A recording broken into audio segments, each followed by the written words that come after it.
నమస్తే. నేను CSO. Kadapa tour ముగిసింది.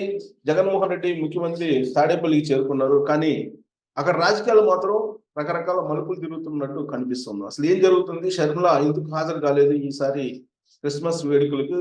గిఫ్ట్ లోకేష్కి పంపించిన వెనక అసలు ఏంటి ఆంతర్యం తెలుసుకునే ప్రయత్నం చేద్దాం. ప్రస్తుతం రాజకీయ, సామాజిక, ఆర్థిక విశ్లేషకులు అలాగే సీనియర్ జర్నలిస్ట్ ఉప్పల్ లక్ష్మణ్ గారు మనతోటి సిద్ధంగా ఉన్నారు ఇంటర్నెట్ కావడానికి. నమస్తే అండి లక్ష్మణ్ గారు. నమస్తే. నమస్తే సార్, కడపలో ఏం జరుగుతుంది అనేది అందరికంటే మీకే బాగా తెలుస్తుందని నా నమ్మకం. సో 3 రోజుల పాటు కడపకి వెళ్ళారు జగన్. అక్కడ మాత్రం ఈసారి చెల్లెలు కనిపించలేదు. ఏంటి సార్, ఏమనిపిస్తుంది మీకు ఆ దృశ్యాన్ని చూస్తే? అంటే మామూలుగా ప్రతి సంవత్సరం వెళ్తాడు, అలాగే వెళ్ళాడు. వాళ్ళ అమ్మ వచ్చింది. సరే, ఇవాళ ఆమె షర్మిల ఆ టైంకి ఎందుకు వెళ్ళలేదు అనేది మామూలుగా రాజశేఖర రెడ్డి యొక్క జయంతి లేకపోతే వర్ధంతికి ఖచ్చితంగా ఆమె షర్మిల పోతుంది, కానీ క్రిస్మస్ పండగకు ఏమి ఆమె పోవాలని రూల్ లేదు. చాలా సార్లు కూడా ఆమె రాలేదు. అదే విషయం వింటాం కాదు. కాకపోతే ఏంటంటే రాజకీయ కోణంలో మీరు అన్నట్టు మరి ఎందుకు లోకేష్ కు అంటే తెలుగుదేశం పార్టీ ఆఫీస్ కు ఆమె కేక్ పంపింది క్రిస్మస్ ది అన్నది ఇవాళ చర్చగానే అయితే ఉంది. అంటే ఒక ప్రయత్నం ఏం జరుగుతున్నది అంటే ఈ ఐఎన్డిఏ కూటమిలోకి చంద్రబాబు నాయుడును తీసుకువెళ్లే ప్రయత్నాలు అయితే జరుగుతున్నాయి. కాంగ్రెస్ పార్టీ నుంచి అనేక ఆఫర్లు వాళ్ళకి ఇప్పటికీ అందాయి. అది వాళ్ళు డైరెక్ట్ గా డీల్ చేస్తున్నారు. త్రూ షర్మిల ఏం కాదు, షర్మిలకి ఏం సంబంధం ఏం లేదు. కాకపోతే షర్మిల ఏమిటంటే మైండ్ గేమ్ ఆడతారు కదా రాజకీయాల్లో. నువ్వు రేపుదన షర్మిల కాంగ్రెస్ పార్టీ ఆంధ్రప్రదేశ్ లో ఆమె కొంత ఇంపార్టెంట్ రోల్ ఆమెకి ఇచ్చే అవకాశాలు కనిపిస్తున్నాయి. అంటే ఏదైనా బాధ్యతలు అప్పగించడమా, లేకపోతే ఎక్కడన్నా పోటీ చేయడమా అనేది కాంగ్రెస్ పార్టీ తరఫున అవకాశాలు ఎక్కువ కనిపిస్తున్నాయి. ఆమె ఆల్మోస్ట్ ఆల్ తెలంగాణ వదులుకున్నట్టే ఒక రకంగా.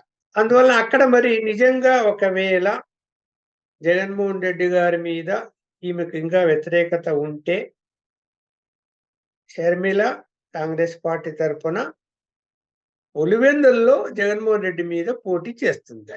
ఇదైతే ప్రధాన ప్రశ్న. ఇంకోటి సార్, ఇంకోటి కూడా వినిపిస్తుంది. కడప ఎంపీగా పోటీ చేసే అవకాశం ఉంది షర్మిల. ఎమ్మెల్యేనేమో డాక్టర్ సునీతారెడ్డి పోటీ చేసే అవకాశం ఉంది పులివెందులు అనేది. దానికి ఏమంటారు? అదే నేను ముందు ఇక్కడి నుంచి ప్రారంభించి తర్వాత చెప్దామని ఇలా మీరు అడిగారు. ఇప్పుడు ప్రధాన అంశం ఏమిటి? రాష్ట్రం అధికారంలోకి మళ్ళీ తిరిగి జగన్మోహన్ రెడ్డి రావాలని ఆయన ఆశ. కాంగ్రెస్ పార్టీ కూడా పార్లమెంటు ఎన్నికల కంటే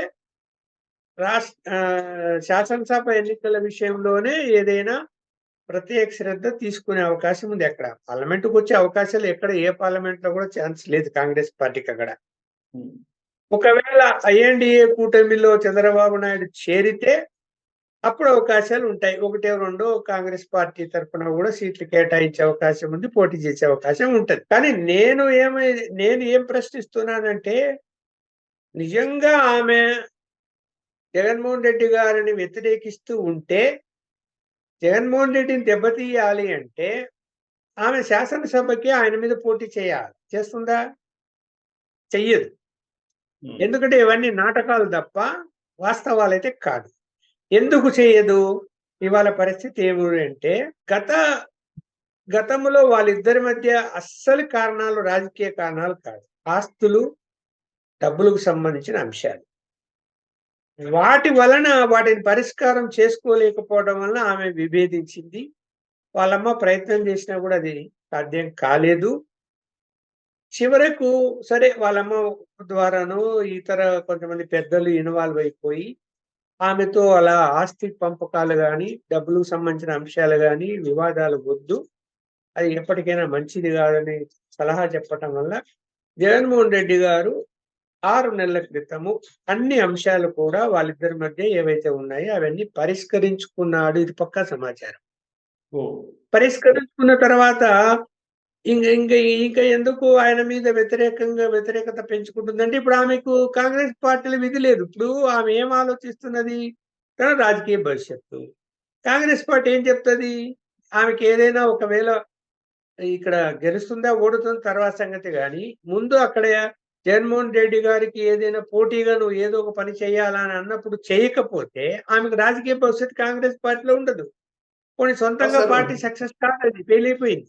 కాదు సార్ లక్ష్మణ్ గారు, ఆస్తుల సమస్య ఇంకా కొనసాగుతుంది, అందుకే వాళ్ళిద్దరు ఎడమొఖం పెడమొఖంగా ఉన్నారనేది కదా ఇప్పుడు చర్చ. మీరేమో లేదు, ఆ ఇష్యూ క్లోజ్ అయిపోయింది అంటున్నారు.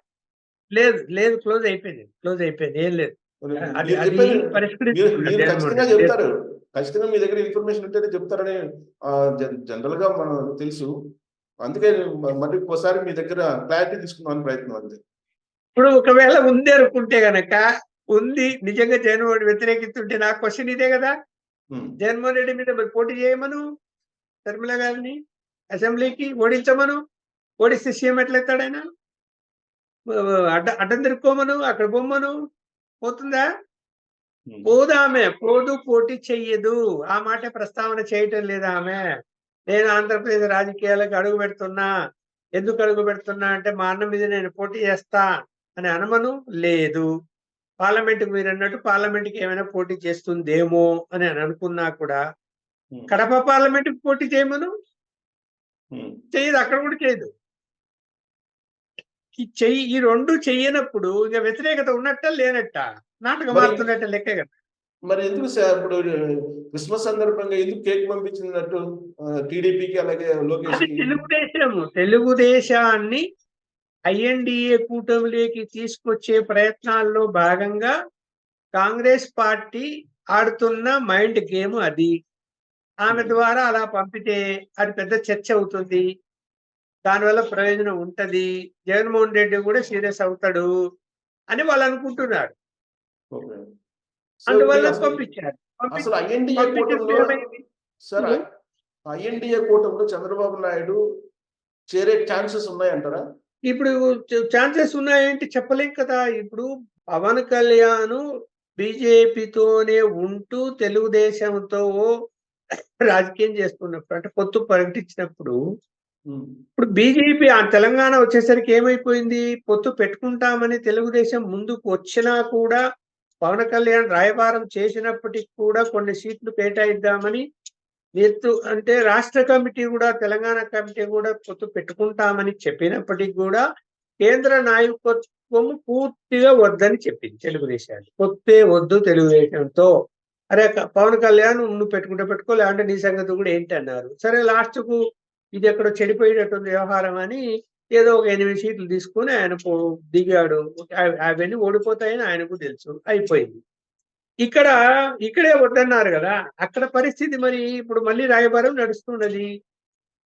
కొంతమంది ద్వారా ప్రయత్నాలు చేస్తున్నారు, మంచిదే. ఒకవేళ బీజేపీకి తెలుగుదేశానికి ఒక అండర్స్టాండింగ్ కుదిరి అక్కడ పొత్తు కుదిరితే ఇక ఈ ఐఎన్డిఏ కూటమితో పని ఉండదు, ఈ వ్యవహారాలు చేయాల్సిన అవసరము ఉండదు.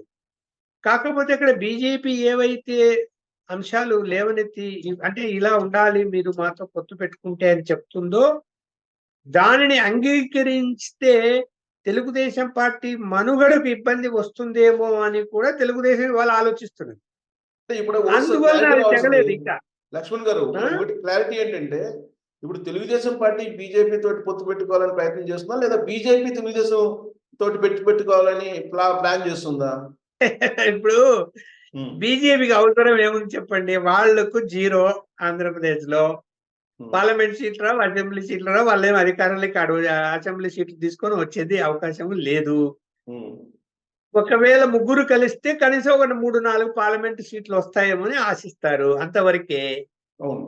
అవి రాకపోయినా కూడా వాళ్ళకి ఒక ఇబ్బంది లేదు ఇవాళ, ఎందుకంటే తెలంగాణలో కాస్త పరిస్థితి మెరుగుపడింది కాబట్టి ఇక్కడ 4 ఇంకొక 4 వచ్చే అవకాశాలు ఉన్నప్పుడు, అలాగే కర్ణాటకలో కాంగ్రెస్ మీద పూర్తి వ్యతిరేకత వచ్చేసరికి ప్రజల్లో తిరిగి ఎన్ని సీట్లు ఉన్నాయో 29 ఉన్నాయి, అన్ని సీట్లు మళ్ళీ వస్తాయి అని చెప్పి వాళ్ళు భావిస్తున్నారు. కాబట్టి ఇక సౌత్ లో వాళ్ళకి ఎక్స్పెక్ట్ చేసినటువంటి 10-15 సీట్ల విషయంలో పెద్ద ప్రాబ్లం లేదు వాళ్ళకి. అందువలన అంత ఖచ్చితంగా కావాల సీట్లు అనే పద్ధతిలో ఉంటే బీజేపీ కాస్త స్టెప్ దిగి చంద్రబాబుతో పొత్తు పెట్టుకుంటుంది.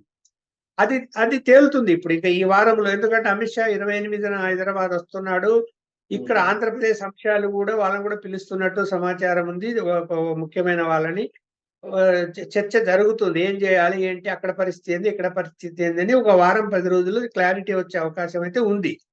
పొత్తు కుదిరితే గనుక గట్టి పోటీ అవుతుంది. జగన్మోహన్ రెడ్డి గారికి చెక్ పెట్టినట్టు అవుతుంది. ఏం సందేహం లేదు. ఒకవేళ బీజేపీ పొత్తు వద్దనుకొని ఒంటరిగా పోతుందా, జనసేనతో పోతుందా అనుకున్నప్పుడు అప్పుడు బీజేపీ ఎవరికి సపోర్ట్ చేస్తుంది మారలుగా? జగన్మోహన్ రెడ్డికి చేసే అవకాశం లేదు. జగన్మోహన్ రెడ్డి వైఎస్ఆర్ కాంగ్రెస్ పార్టీ బీజేపీ రెండు ఒకటే కదా.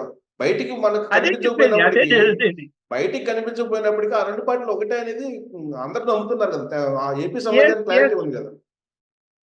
దాంట్లో ఏం డౌట్ లేదు. ఇప్పుడు కేంద్రంలో ఏ బిల్లులు ప్రవేశపెట్టినా కూడా మొన్న కూడా ఈ చట్టాలు మారుస్తూ పెట్టిన ప్రవేశ బిల్లులు కూడా సమర్థించింది కదా వైఎస్ఆర్సీపీ.